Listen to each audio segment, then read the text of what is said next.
is important. Mbadde sagala genda ne ngambe let me show you.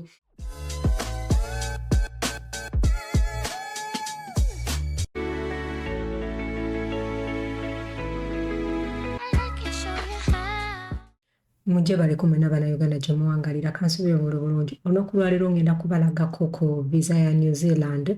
Visa ya New Zealand eno, New Zealand nsi nnungi nnyo nga gyenkomeza nti nsi eyogera oluzungu. New Zealand ne Australia nsi za Luganda naye Bannayuganda batono nnyo abalimu, so gw'okusinga okugenda mu nsi eno eri gezaako New Zealand kubanga bagaba visa nowadays kasita nkugamba, which means nina abantu abatrayinzeko nga babawadde.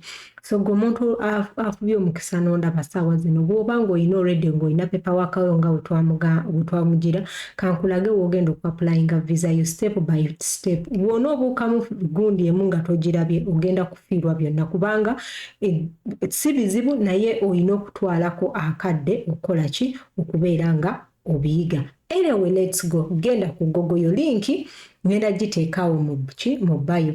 Genda awo ku Google yo oteekemu ekigambo New Zealand visa. Eno yennyini gundi esooka, jangu ogikwatemu. W'onoogikwatamu ogenda kujja ku page efaanana bw'eti. Kati nga waffe wano eno twagala kye bayita visitor visa. Jangu wano eno wandiikemu visitor. Kati bw'onoowandiika mujja kuba togenze wala. Ogenda kulaba kisinziro oyagala visa ki. Oyinza okuba oyagala waneeno eya gundi ng'oyagala group visitor visa ng'omutambulira mu group, oba oyagala visitor visa, oba oyagala visiting media visit visa, zonna nnyingi. Kati kankulageko waneeno eziriwo. Bayina academic visitor visa, bayina adoption visitor visa, bayina business visitor visa, bayina tour escort visitor.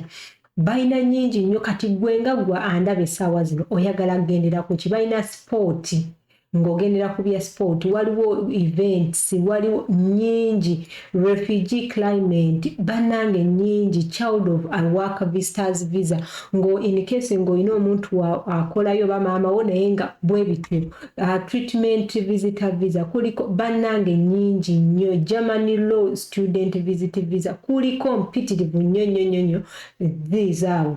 Kati ffe nkyenjagala just okulagako wano engeri w'ozirabye, jangu wano ogambe visitor visa gwe kennyini ogikwatemu.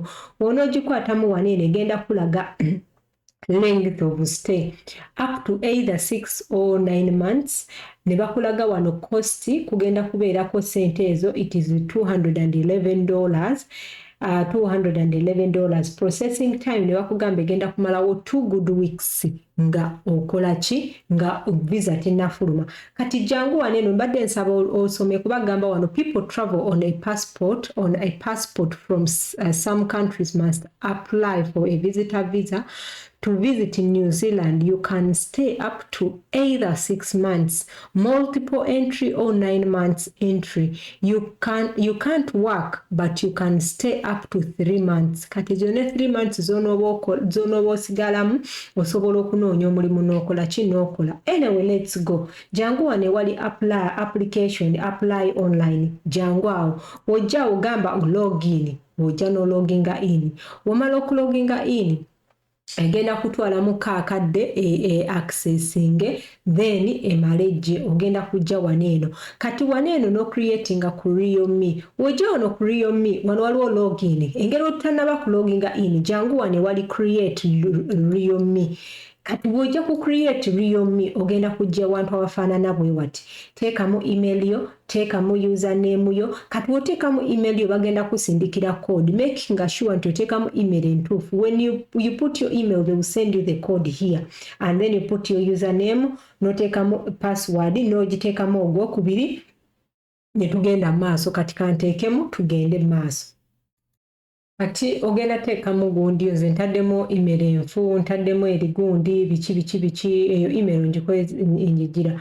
So then teekamu eyo, then you confirming. Wonoo confirminga then weeyongereyo.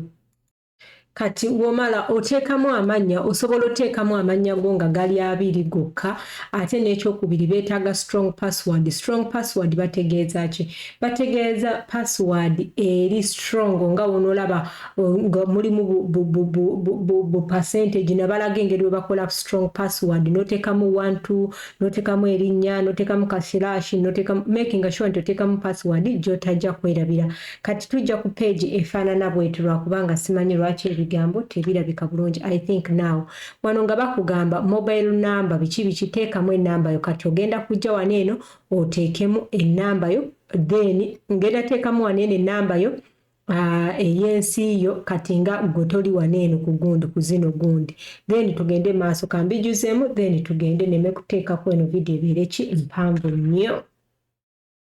Kati ngenda kubalagako wano eno tugende maaso olaba eno mobile number it is optional sigenda gijjuzaamu nawe osobola obutagijjuzaamu mobile number wano kugamba optional osobola obutagijjuzaamu oba oyagala osobola oteekawo 25 biki n'ogijjuzaamu naye kiri optional kati ne wano eno n'ekirala kyengenda nzijuzaamu questions wano neetadde what is the first name biki nze njijuzaamu bino nga woobiraba ne answer kati bwe tugenda ku secret code secret pin era nayo eri option tetugenda kugijjuzaawo then genda wano eno ku I accept the terms and condition of real me then tugende ku create kati ku create wano eno ogenda kulaba information umanyi kagundi katambula mpola tukakube mpola kitegeera so tutuno tutuuse wano eno kati wano ogenda kujja wano eno ku my visa ojja ku my visa okwatewo simanyi lwaki obugambo butono nnyo naye gwe abikola then ojja kujja wano apply for a visa ojja ku apply for a visa omanyi be taking a little bit longer kati bibino bizze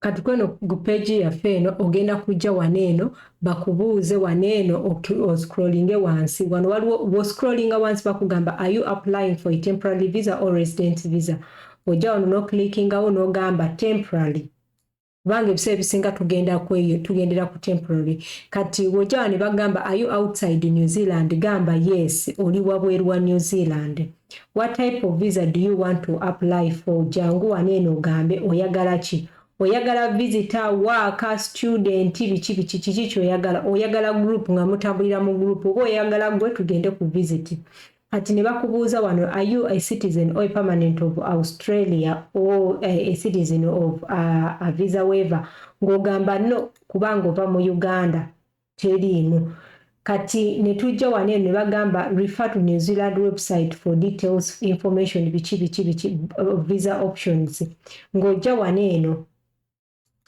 kati wano eno bakubuuza select the purpose of visit gwe kwennyini ogenda purpose of visit ki ekikutwala oba oyagala kugenda for tourist holiday event professional kati abantu abasinga nga mugenda for events oba nga mugenda for conference osobola okwata wano osobola ogenda tourism for holiday bwe batyo n'ogiselectinga bwotyo bagenda kubuuza why do you want to visit New Zealand you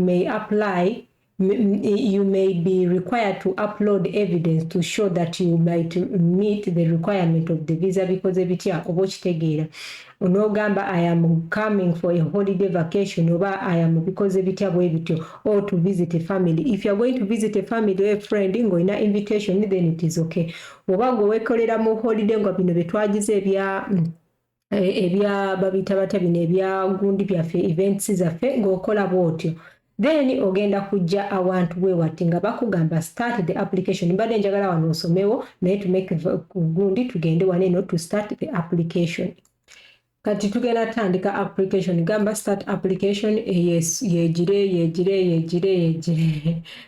ye loading anyway tumulowooza bintu birala anyway ye loading kati tugenda kutuuka wano so wetumaliriza wano eno wemaliriza wano eno egenda kulaga wano payment submission naye awo si wetugenda wano ekulaga some visa types allow more than one applicant in the application if so then you add applicant will play button. Wobo oyagala okuadinga nti nno oyagala genda na mukazi wo oba na mwana wo bwe bityo osobola okujja waneeno n'okona ku kano ka add application kati n'ojja waneeno n'okwata waneeno n'ogamba partner oba dependent child. It depends. Naye oba toyina totawaana jangu wano ku continue. Ojja ne ku continue yeguninga ye anange network banfupufu simanyi iyo ye loadinga etwalamu akadde gwe tokola ki togira reloadinga, so it takes a little bit of time to reload. Kati emaliriza then kati bagenda kujja waneeno tugenda kujja wano bagamba do you have a mona name. Kati kino kitegeeza oyina erinnya limu. Wobo oyina erinnya limu kubanga bagamba this is when your official name is one name, select yes, your entire name appears bichi. Select no if you have first name and the last the surname appear in the different. Wobanga yegwe Namuli Deborah, yegwe Ivan Sebaddeke osobola okugira no. Wobanga oyina erinnya limu nti nno yegwe Sebandeke nga lirimu nga digatte then ng'ogira yes. Naye ebiseera ebisinga tulina amannya 2 oba 3. Anyway, jangu waneeno ku given name kambijjuzemu wano then mbiseemu nammwe katini mu speed yayiriire. Kati wano teekawo erinnya lyo erisooka gwe Peter gwe John gwe Gundi gwani then wano eriddako surname teekawo erinnya ly'ekika. Wano nga bakugamba have you ever used any other name?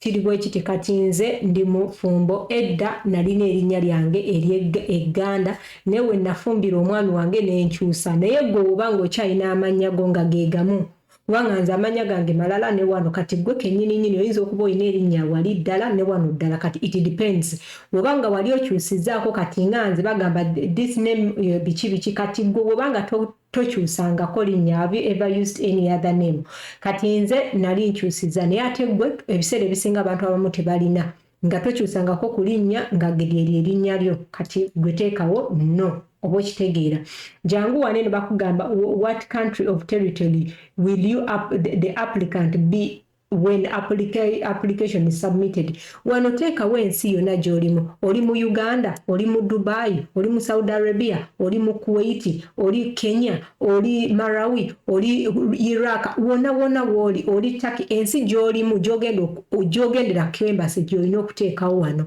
Toteekawo Uganda kubanga zino application bazisindika ku gundi kweyo embassy gy'ogenda ogendako kati bw'onoogiteekawo ng'oli Uganda ng'otaddeko Uganda ng'ate ogenda mu Dubai kigenda kubeerera kizibu kati tugende maaso. Have you previously applied for a New Zealand visa? Bw'obanga yes kigambe yes. This includes anyone applying on behalf of you. Bw'obanga wali ogi applyingzeko gamba yes. Obanga togi applyingagako gamba no. Kati ogenda kujja wano bakubuuze have you previously requested a New Zealand electronic ugamba no bw'obanga tokikolangako kubanga naye sigendangayo. Do you hold an Australian permanent resident? Bw'obanga ogiholdinga then yes. Bw'oba togiholdinga kyemmanyi mwenna no. Have you ever traveled to New Zealand? No. Okitegeera kati nga wano bakugamba enter the passport details as shown in the passport or biki of travel document. Passport must be valid for 3 months, minimum 3 months. Obanga passport yenaatera okuggwako please manya nti eweweddeko but bakugamba waneeno making sure nti passport eno eri valid. Kati waneeno nga tugenda teeka bagamba generally found the top right corner biki for the identify a page of your passport. Okitegeera tugende maaso. Kati maze okujuzamu ebintu byonna tugende maaso. Waneeno bakugamba waneeno official name twagize bagamba waneeno this is your official name biki gamba yes. Gamba gundi bisome gwe nga gwe jangu waneeno oteekemu amannya go gwe nga gwe. Eno middle name eri optional. Olaba amannya go golina okuwandika nga agali ku passport yo yennyini bakugamba this is your official name is on one name. Select biki bino bibagambye then jangu waneeno your name ogiteekewo enerino bakugamba please check that your name exactly as it has appeared on your passport. Byebimu nga erinnya lyennyini making sure you cross check. Okitegeera then ogenda kujja wano bakugambe have you ever used any other name ndowooza ekyo nakyogeddeko dda kati ekyo sigenda kuddamu. Bakugamba wano what country of territory will you biki your application nakyo nakyogeddeko. Have you ever been previously in New Zealand? N'ogamba no. Byonna n'ogamba byonna byesomereko ogamba no kubanga togendangayo. Kati tugenda teekamu wano bakugamba oteekemu gundi passport number yo giteekemu, nationality yo giteekemu, gundi giteekemu passport weri issued, gender yo yonna teeka wano country of gundi Uganda, byonna biteekewo awo biki needed country of territory issue national ndagamuntu baji issuinga diteekawo enamba ya ndagamuntu yo oteekeyo n'olunaku baji issuinga oteekewo ekifaananyi. Kati kino ekifaananyi ogenda kufuna ekifaananyi ekijja mu bifaananyi mu gundi bagaana olumu ne bakkiriza. Kati ngenda nze kuselectinga waneeno ekifaananyi nga kino eno tulabe ekifaananyi ekigenda okukola ki ekigenda okujja. Kati we kiba kiroodinga bwe batyo ne bakikkiriza then ng'olabira ddala nti yes ekifaananyi olina okumakinga sure nti ofuna ekifaananyi ekirungi. Kati nga bakugamba waneeno ng'ojja waneeno nga bakugamba waneeno if you have uncommon facial biki that means the system cannot detect. Kati mbadde njiragira biki do you have a request of your photo? No. Oba okitegeera delete the photo and try again. Kati ganjire yes kuba mpulira bane saagala kuddamu. Mbadde njira ebifaananyi bingi eby'abantu kubanga kati ekidetecting olina okumakinga sure nti oteekamu ekifaananyi kyoleme kuzannyisa wano oba okitegeera system. Okay, tugenda kweyongerayo waneeno teekamu ekifaananyi kyo bulungi ekifaanana obulungi. Nze mbadde nkyusa kyova olaba wano warning mbadde nkyusa abantu nga 5 oba okitegeera. Kati gwe jangu waneeno scrolling teekawo ekifaananyi kyo bulungi togenda kufuna bino bintu. Then ojo wano oteekewo country yo matching egundi yo gy'obeera physical address regional biki byonna naye eno sub regional eri optional regional postcode eri optional nga bakugamba wano if your post address the same as physical address ng'ogamba yes. Nga bakugamba wano teekawo email in case eri email bigaanye bajja kufunako eno email. Teekawo email endala eyinza okuba ya muntu ogwo weesiga oba ng'olina emails 2 weeteerewo. Kati wano nga bakugamba ennamba teekawo ennamba onewa neno teekewo ennamba naye ne bagamba eri optional oba ng'olina ennamba gy'oyagala oteekawo in case of anything they can call you then gamba save and continue. Kati wosavinga no continuinga ogenda kujja waneeno bakulaga amannya go biki wano bakulaga ne bakugamba the purpose of visit wano boosobola ogiraba ne bagamba do you have a membership with our bikikoze bitya tourist, please ensure that you check the premium gundi. Wobanga toli gamba no siri.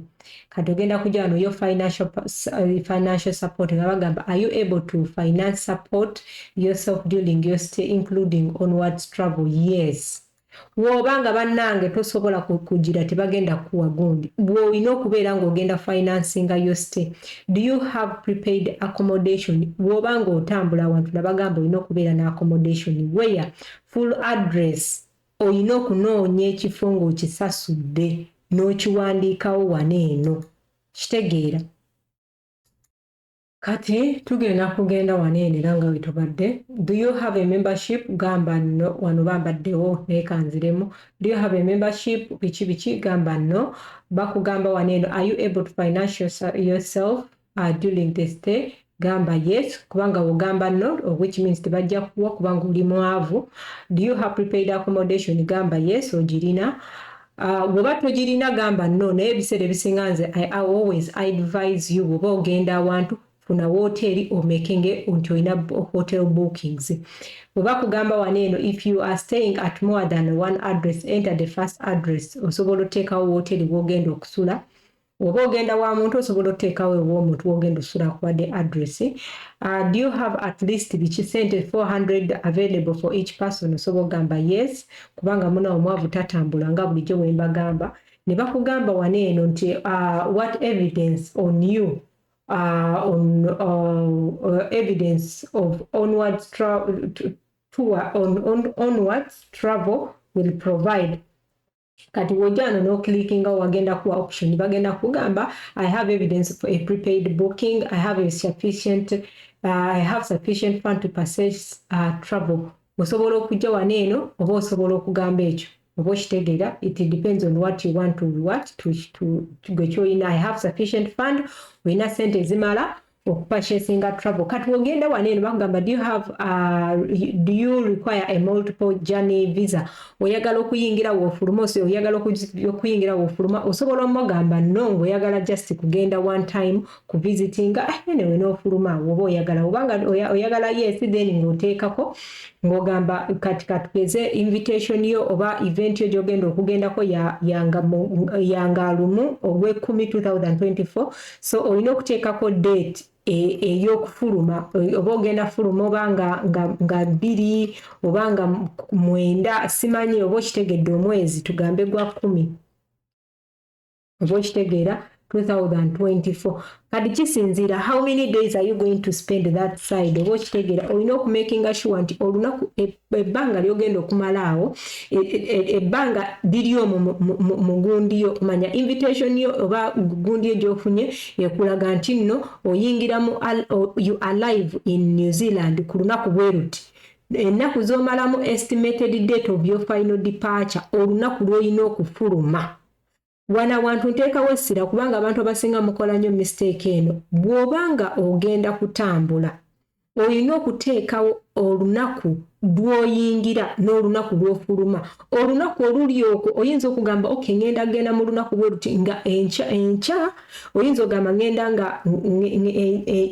nkya then nga gundi ya lunaku lujja oba okitegedde invitation nga oba okola olunaku lwennyini lw'otuuka then n'oteekawo olunaku lw'ofuluma.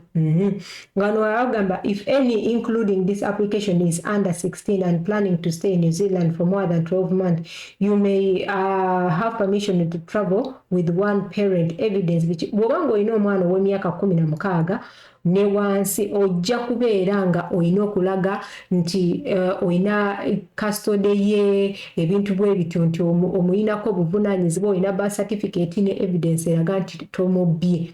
Kati ng'ogamba no gwe nga gwe no one including my application is under 16, then ng'ogamba save and continue. Kansuubire ekyo mukitegedde. Kati wano tugenda ku character details. Wano bakugamba have you ever been convicted at any time of any offense including any driving offense? Obanga bali bakutteko ku musango ng'ogamba yes oba nedda, kubanga ogamba no kubanga onogamba yes biyinza okubigira obuzibu ate olina okuexplaininga.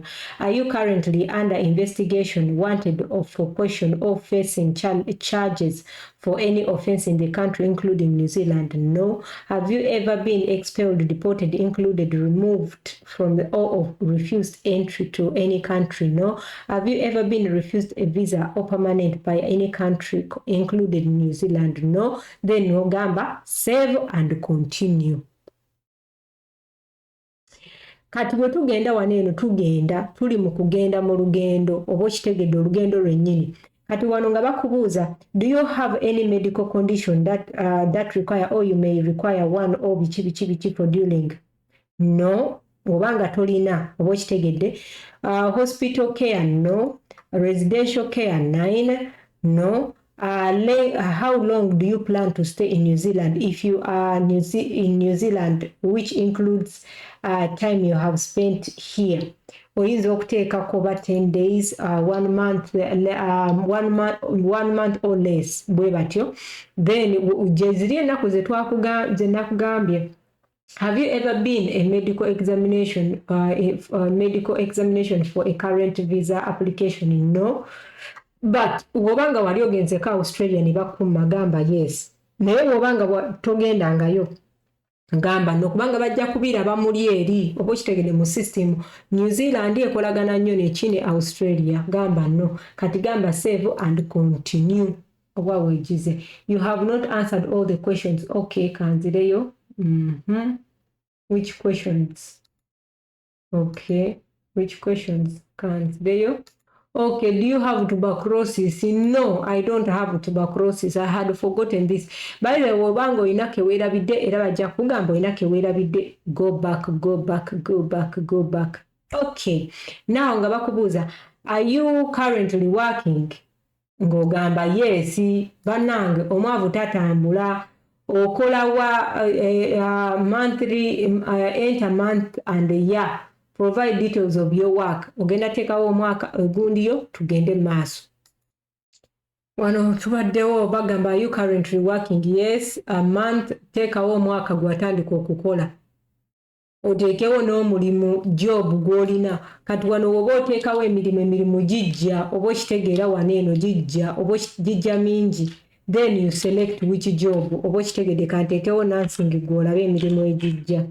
Gijja emirimu gyonna bwe gityo gijja, kati simanyi gw'ogugwo guli gutya.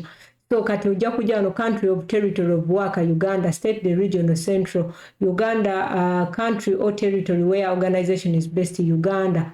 Name of the organization, bannange wobanga oli Dubai teekawo Dubai, wobanga oli wonna teekawo awantu w'okolera w'ogenda okujjuzaamu, toteekawo Uganda ng'ate ebintu biri walala, you are going to confuse yourself, okitegeera.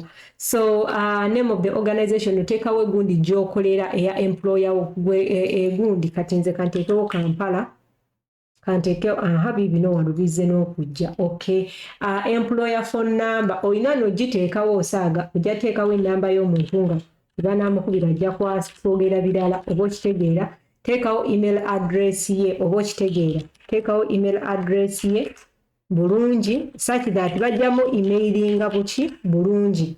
Then gamba save and continue. Then tugambe save and continue. Okitegeera kansubire tewali kyetutataddeeyo. Bitwalamu akadde then ne bijja. Nyinza obutamalaayo. What is your relationship status? Waneero nga bakubuuza oli single, oli married, oli ki? Nze ndi married. Nga bagamba is your partner included in this application? No. Wobanga togenda naye, provide partner relationship to you, oba okitegedde ng'ono ogenda gateekawo husband. Oba tolina teekawo toyina, teekawo amannya ge, katugambe oba lino tugambe middle name talina, tugambe lino tuteekewo bwe tuti, oba okitegeera njagala kwanguwa. Gender, teekawo amanya g'omusajja, toteekawo bino byenteekawo, teekawo sekitooleko gundiwo omusajja oba ng'olina ne birth certificate, marriage certificate. Partner gender, luli nataddewo ki? Nataddewo lize musajja kati nteeka. Okay. Wano teekawo date of birth y'omusajja. Pannange Mukama taata. Naye ebintu bingi naye nyinza obutamalaayo bingi nnyo naye si bizibu byakugira. Wano nga bagamba you must choose your option biki for your partner. Oba ng'oli mufumbo, oba oli single teekawo single, oba oli married teekawo married, oba oli separate teekawo separate, kyonna ky'oli. Kati nze ntaddewo bw'oteekawo married ogenda kujja wano bagenda kubuuza is your partner including the application? Nedda bw'oba nga togenda naye. Nga bakugamba partner ya partner relationship to gundi, nze ntaddewo husband, osobola okugamba boyfriend, fiance biki. Nibagamba teekawo amannya ge gombi nno, ojja teekawo ne gender ye, date of birth ye, oba partner biki bwe bityo, gy'abeera, mulimu gwakola, is she holding a passport. Woteekawo yes, laba bijja ng'alina passport, ojja biteekawo byonna biibyo passport ye. Woteekawo no, then tojja kugira, naye woteekawo yes, then ojja kuteekawo passport ya partner. Do you have a contact in New Zealand? N'ogamba no, then no continuinga, oba okitegeera. Kati wo continuinga, then tugenda kujja nze nina we nakozeemu kiri ekifaananyi ky'oba olaba endaga naye gwe ekifaananyi nagambe tobifaako.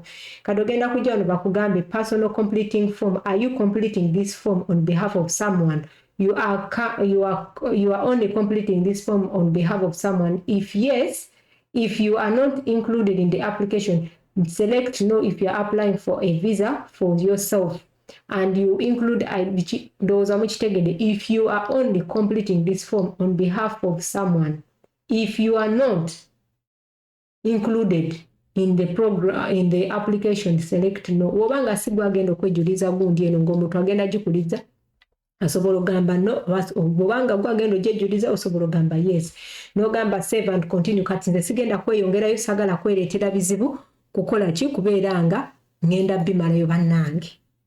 Naalinywa ku mazzi banange I'm going to drink some water banange forwarding eno message woba osobola gisaving woba osobola commenting ko kubanga egenda kuyamba nnyo bannange wano nnyinza obutasukkawo bane mbagala nnyo mbagaliza ebirungi byonna mukama byabawadde ndowooza kamba malirizeeyokko katono kubanga era mugenda kunsumbwa bannaye tetubitegedde kamba malireyo neme kusubmittinga busubmittings naye nkooyi kanfune amazzi anyway jangu wano eno wobanga gwajejulizamu gamba nno bwe bati then wojja waneeno bagamba have you received assistance biki from migration wobanga sikyo gamba yes oba okitegeera wobanga oyina abikugirirako then ogenda kutandika oteekamu bino ebintu in which capacity are you completing this form which capacity licensed good advisor personal because bitya parent or guardian oba biki kyobolaba obanga naye wogamba nno ngwajejuliza bino byonna tebigenda kubeerawo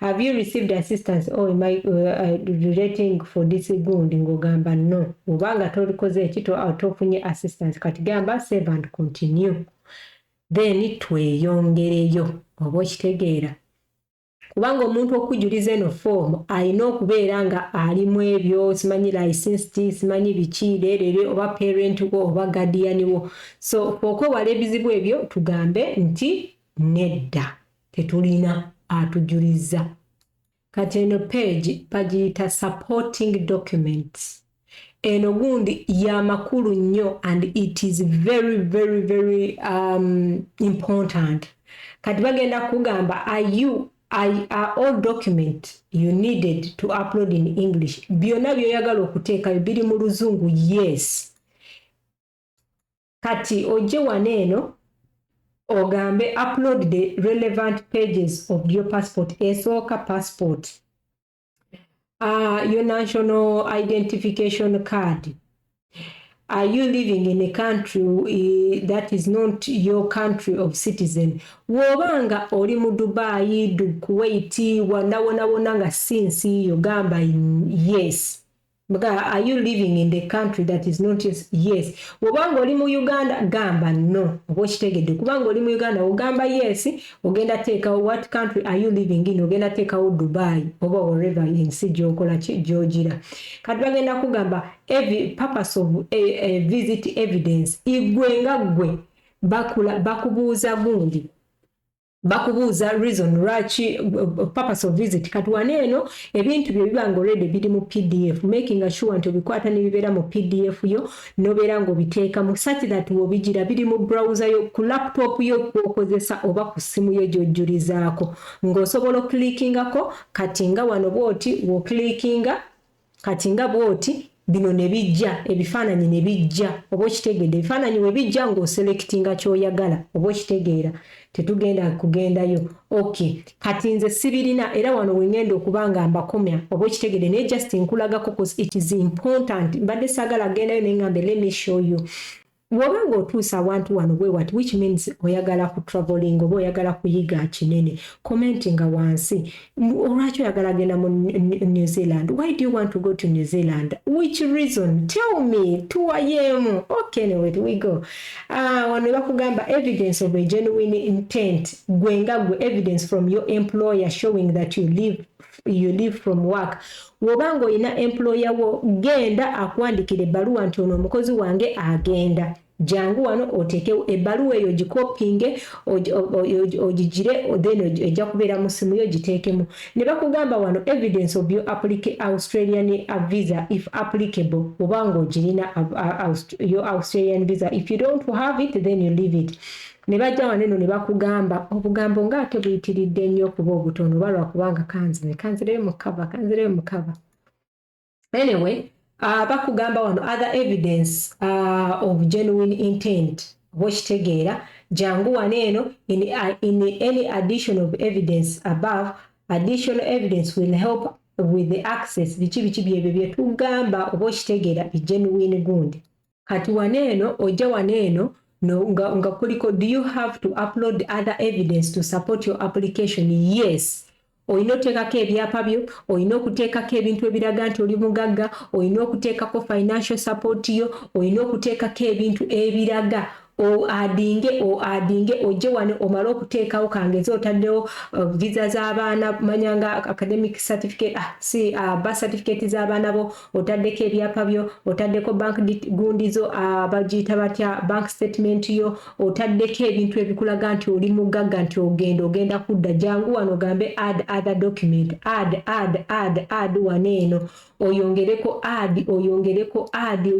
bwekitegedde obeere ng'okola ki nga kwebiri ebintu byo byonna nga bakugamba wano you have indicated that you have sufficient fund for the following prepaid bikoze bitya for months sufficient are you providing bank statement biki gamba yes okitegeera oprovidinge bank gundi oteekewo banka yo byonna banka erirudda wateekawo evidence for prepaid accommodation gye nakugambye eri accommodation wogenda osula teekawo ebintu byonna waneeno byonna do you have any other evidence support for your application gamba yes oteekewo ebintu byo byonna oteeke wano ekigambo kyo bulungi then otandike ojja wano ng'ogamba I have checked out all the documents have been uploaded and presented a statement made in form nga ogamba weeyongereyo banaye wano sigenda kweyongerayo kubanga sirina ebyo bintu I really don't have it so I will not continue from there banaye mbaagala nnyo bannayuganda